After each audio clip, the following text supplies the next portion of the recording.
네. 연휴를 앞두고 눈치 본 주식 장세가 펼쳐지고 있는데요. 일단 뉴욕 지수부터 체크하고 넘어가도록 하겠습니다. 자, 마이크로소프트와 알파벳의 바톤을 메타와 아마존이 이어받는 모습이었죠.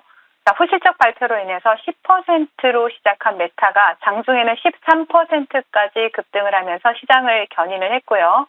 또 아마존도 후실적을 발표를 하면서 지수 상승에 힘을 보태는 모습이었습니다.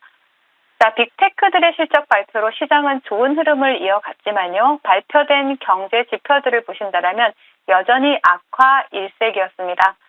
자, 캔자스 제조업 지수를 보시면요. 마이너스 21로 시장 컨센서스를 하회를 하면서 큰 폭으로 하락을 했고요. 그리고 주택시장 선행 지표죠.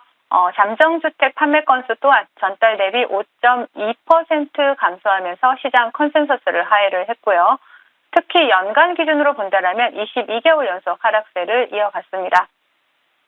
자, 계속해서 악화되는 경제 지표들에도 불구하고 신규 실업수당 청구 건수는 23만 명으로 전주 대비 감소하는 모습이었고요.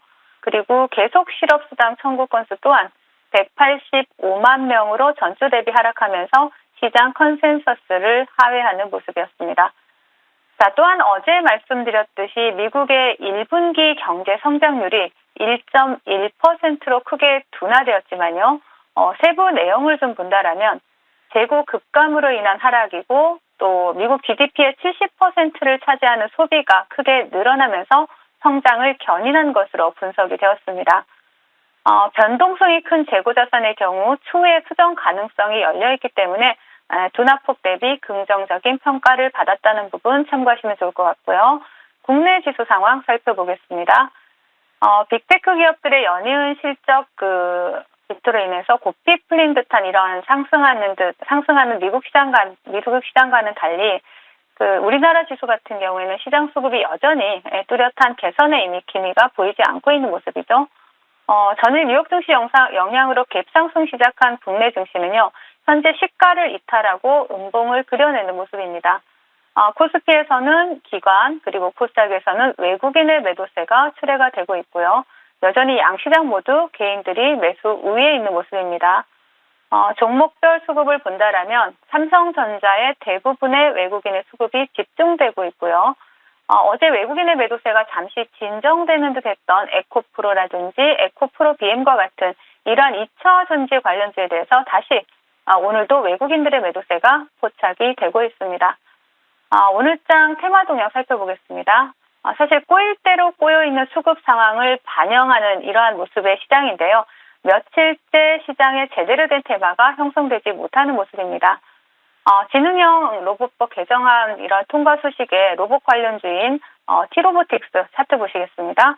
자, T로보틱스 시간에서 어제 상한가 기록하고 오늘 아침 장 초반에 20% 정도 갭을 띄운 다음에 시가를 이탈하면서 음봉을 그려내는 모습이지만 일단은 시초가에는 상당히 상승률을 기록했던 종목이고요. 그리고 현대무벡스 관련주로 따라가는 흐름 나타나고 있고요.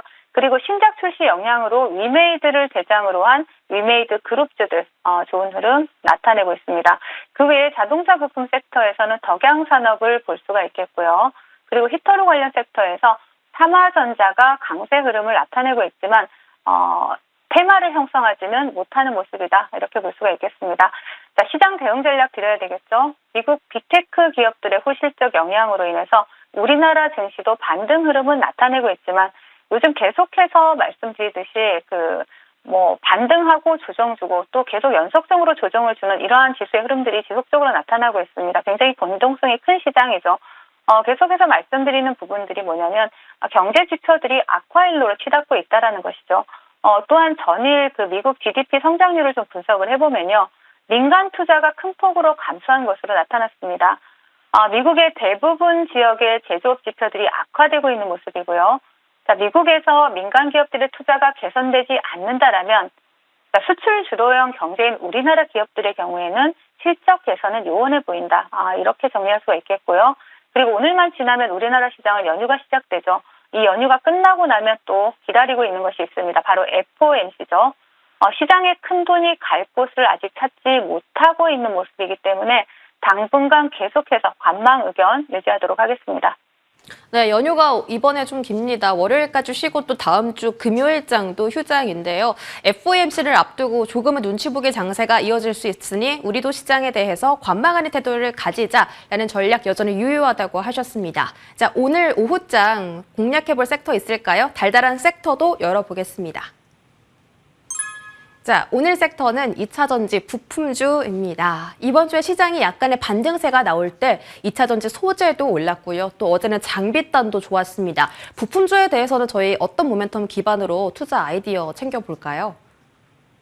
네, 인플레이션 감축법 영향으로 인해서 최근에 2차전지 관련주들이 정말 어마어마한 랠리를 기록을 했죠. 2차전지 관련주들의 경우에서는 그동안 시장에서는 가장 큰 비중을 차지하는 2차전지 소재 관련 기업들이 대장으로 큰 상승을 기록을 했습니다. 그리고 그 다음으로 2차전지 장비주들이 수혜를 받는 모습이었고요. 인플레이션 감축법 시행에 따라서 세액공제로 인한 보조금 수령이 장비 투자로 확대되면서 관련 업체들에 대해서 긍정적인 영향이 이렇게 기대되는 상황입니다. 그러나 2차전지 부품주들의 경우에는요, 2차전지 소재나 장비 관련주들에 비해서 여전히 저평가 구간에 머물고 있는 모습이죠.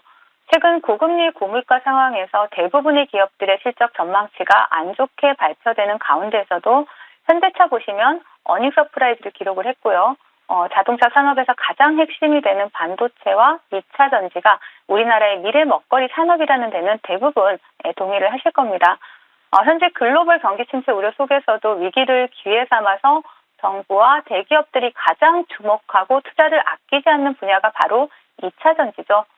대내적 여건이 좋지 못하더라도 앞으로 성장성이 확보된 산업 내에서 저평가된 섹터로 포트폴리오를 구성을 한다라면 충분히 승산이 있는 싸움이다라고 보여지기 때문에 2차전지 섹터 내에서도 가장 저평가가 되어 있는 이러한 2차전지 부품 관련주에 대해서 관심이 필요하다 말씀드리겠습니다. 네, 2차전지 부품주 오늘 오후장 공략 섹터입니다. 다른 소부장에 비해서 저평가됐다라는 점이 투자 매력도를 높이는 것 같은데요. 그중에서 가장 투자해볼 만한 종목 어떤 종목일까요? 네, 바로 AFW라는 종목입니다. 동사는 2차전지 배터리 관련주로 시장에서 많이 부각이 되고 있는데요. 마찰 용접 기술을 기반으로 해서 리튬이온 2차전지 부품 중에 하나인 음극 마찰 용접 단자와 금속 가공업을 생산하는 기업입니다. 국내 시장 점유율 100%죠. 음극 마찰 용접 단자는. 그래서 독점 생산 업체다라고 보시면 되겠고요. 그리고 폭스바겐이 최근에 캐나다 배터리 공장에 정부 보조금을 합쳐서 20조 원 규모의 투자를 진행한다는 소식이 나왔었죠. 동사가 이러한 벤더사를 통해서 폭스바겐 배터리에 탑재되는 이러한 부품을 조달한다는 이러한 부분이 시장에서 부각이 되었죠. 그리고 또한 최근에 2차 전지라든지 전기차와 같은 이러한 신산업 규제 완화 소식이 나오면서 동사의 주가에 상당히 긍정적인 영향을 미치고 있다라고 볼 수가 있겠습니다. 차트 보시면서 말씀을 드릴게요. 자, AFW 같은 경우에는 최근에 바닥권에서 시세가 들어온 종목이고요. 일단 1차 조정을 준 다음에 다시 2차 시세를 준비하고 있는 종목이고, 상한가도 갔던 종목이고 또 상한가 갔다 밀리고 있는 모습도 나타나고 있지만 일단은 굉장히 견조한 조정을 보여주고 있다는 것이죠. 그래서 동종목 같은 경우는 일단은 짧게 보신다라면 5,000원 라인 지지 라인으로 보시고 손절가는 조금 더 아래 분할 매수 접근하시라고 4,300원 설정을 해드리겠고요. 그리고 목표가는 1차 목표가 6,400원 설정해드리도록 하겠습니다. 네, 최근에 상한가도 갔고 또 최근에 5일선 타고 추세를 잘 유지해주고 있습니다. AFW 오늘의 종목이고요. 목표가는 6,400원이고 5,000원대 지지 여부 체크하자라는 전략도 말씀 주셨습니다. AS 바로 받아볼게요. 첫 번째로 인탑스입니다. 자, 최근에 좀 계속해서 우상향하는 상승세를 나타냈고요. 오늘도 26%라는 급등이 나왔었습니다. 지금 이렇게 밀린 자리에서는 어떤 대응 필요할까요? 자, 인탑스 같은 경우에 이미 목표가도 돌파했고, 또 지금 현재는 이제 추천드렸던 가격대까지 내려왔죠. 지능형 로봇법 개정안이 국회를 통과를 했고요. 이제 실내 배달 로봇이 상용화된다라는 이러한 의미로 받아들이시면 됩니다. 그래서 다시 한번 인탑스 같은 경우에는 재매수 관점으로 보실 수가 있는데요. 지지 라인을 보신다면 이 자리입니다. 차트에서는 33,000원 라인을 지지 라인으로 보시고 충분히 매수 관점 유효하다 말씀을 드리겠습니다.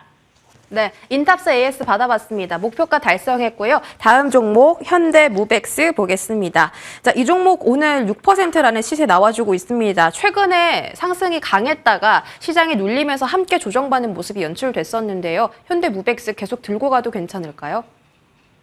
네, 현대무벡스 같은 경우에도 로봇 관련주죠. 그동안 로봇 관련주들 좀 많이 쉬었죠, 그죠? 일단은 목표가는 돌파를 했고요. 시장도 굉장히 변동성이 크고, 정말 심리적으로 상당히 위축되는 시장이죠. 개인 투자자분들은. 그래서 차트를 보신다라면 동종목 같은 경우에는 일단은 요 아래쪽입니다. 아래쪽에 요 3,800원 라인을 지지라인으로 보시고, 재매수 관점 유효하고요. 왜 이렇게 지지라인을 최근에 말씀을 드리느냐면, 지지라인을 이탈하면 한 폭 더 밀어낼 수 있기 때문에 빠르게 대응하실 수 있는 자리를 만들어 드린다라고 보시면 되겠습니다. 그래서 이 지지라인 확인하시면서 재매수 관점 유효하다 말씀을 드리겠습니다. 네, 현대무벡스 재매수 관점 유효하다입니다. 다음 종목은 TMC예요. 이 종목도 3월 말에 말씀 주셔서 안정적인 수익을 챙겨주고 있는 종목입니다. 오늘 보합권 움직임이고요. 어떤 대응해 볼까요? 네, TMC 같은 경우에는 AS를 제가 좀 자주 하고 있죠. 반도체용 특수가스 제조업체인데, 사실, 그런 것도 중요하긴 하지만 시장이 지금 굉장히 안 좋음에도 불구하고 지킬 자리를 지켜주고 있는 종목입니다. 지금 요 차트를 보시면요, 이 종목도 마찬가지입니다. 지킬 자리가 바로 이 37,500원 라인입니다. 이 라인을 이탈하지 않으면서 지켜주고 있다라는 것은 상당히 의미를 부여할 수 있는 자리이기 때문에 37,500원 체크하시면서 대응 전략 유효하다 말씀을 드리겠습니다. 네, TMC 37,500원 지지 라인 체크해 드렸습니다. 마지막으로 한 종목 더 볼게요. 한일사료 보겠습니다. 정말 단기간에 큰 수익을 준 종목입니다. 4월 24일에 말씀해 주신 종목이고 지금도 실시간으로 고점을 높여가면서 지금 슈팅이 나와주는 자리거든요. 현재 6,290원까지 올라왔습니다. 어떤 대응해 볼까요? 네, 한일사료 같은 경우에는 이번 주 월요일이죠. 월요일에 추천을 드려서 3거래일 만에 20% 이상의 수익률을 드렸던 정말 빠르고 짧게, 빠르고 크게 수익을 드렸던 종목입니다. 사실 지금 곡물 관련주들 시장에서 이제 시세를 시작한다라고 볼 수가 있죠. 한일사료는 다시 한번 차트를 보겠습니다. 한일사료 차트 보시면 제가 항상 AS 해드릴 때마다 그리고 추천 드릴 때도 말씀드렸던 라인이 있죠. 다 기억하실 겁니다. 바로 이 5,500원 라인입니다. 정확하게 이 라인을 이탈하지 않는 모습들을 나타내고 있죠. 계속 지속적으로 이번 주 내내 5,500원을 지켜주면서 양봉을 켜내고 또 음봉을 켜내는 모습들이 반복적으로 나타나고 있습니다. 다시 한번 말씀드리지만 동종목 같은 경우에는 5,500원을 이탈하지 않는다면 다시 한번 시세를 빠르게 더 줄 수 있는 구간을 만들 수 있다라고 보여지고요. 5,500을 이탈한다라면 한 번 더 쉬었다 가는 흐름이 나타날 수 있는 만큼 이 투트랙 전략으로 한일사료 대응해 보시라는 말씀 드리겠습니다. 네, 5,500원 지지 라인 기준으로 매도할지 매수할지 계속해서 투트랙 전략 유효하다라는 말씀해 주셨습니다. 오늘도 이렇게 AS 받아봤고요. 지금까지 이달의 어드바이저와 함께했습니다. 위원님 연휴 잘 보내세요. 네, 감사합니다.